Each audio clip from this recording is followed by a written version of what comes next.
Hi guys, it's Jacob from Stringbuzz here, stringbuzzworld.org being the music journalism site. Links are in the description down below. And we have a brand new song review for you today, and it's by HAIM, and that's Want You Back. So I'm going to refer to the original article as I usually do for these videos, so I hope you enjoy. And as we are indeed approaching summer really quickly now, we seem to be getting big release after big release. Just to name, some of the acts who have dropped or are about to drop an album over the last month or so going into this month, you have Kendrick Lamar, Joey Badass, Paramore, Logic, HAIM, Imagine Dragons, One Republic, X Ambassadors, Fall Out Boy, Nickelback, and that's just to name a few off the top of my head.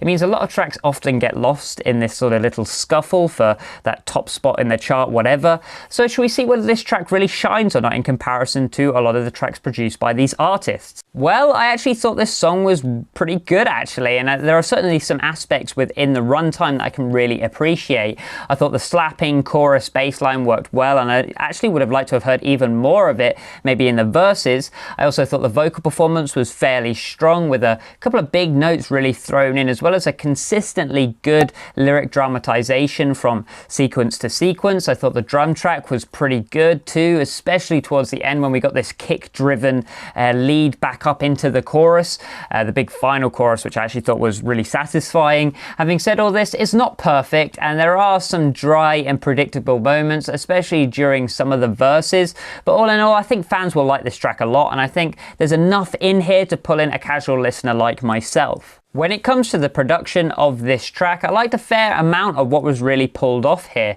I thought the vocal track was left very organic and natural, and it allowed for the spirituality of this track, which it indeed did have, to take essence in that foreground, which I didn't really expect. I thought the bass was a little too quiet in time, since it had this great tone to it, as I've already said, especially when it was further pushed by this slapping technique in the chorus, but it should have probably taken the foreground alongside the vocal, since it was perhaps the most memorable part of this song. The kick drum sounds great in this track as well, sounding thick and maybe even a little roomy, which is an approach I really like, but the rest of the kit never quite cut through, I guess, and it left much of the, like I usually say, it was a bit background worthy. It didn't cut through like I wanted it to. The dreamy pads had great timbres and tones, and the texture within this track in general is very smooth and very easy to listen to, and I do think it's one of the stronger pop production cycles that you will hear, especially thus far this year. Musicality wise, there are definitely some good moments within this mix. Like I said, the bass lines are varied and exciting, the vocal performance is strong, just flat out strong, the bridge and its lead up into the final chorus is catchy and memorable, and the song has plenty going in its favour. I didn't think there were any standout or significant moments in this track, and there wasn't a particular area which I felt really amazed by per se, but everything did its job well, and it is very well polished and very well executed.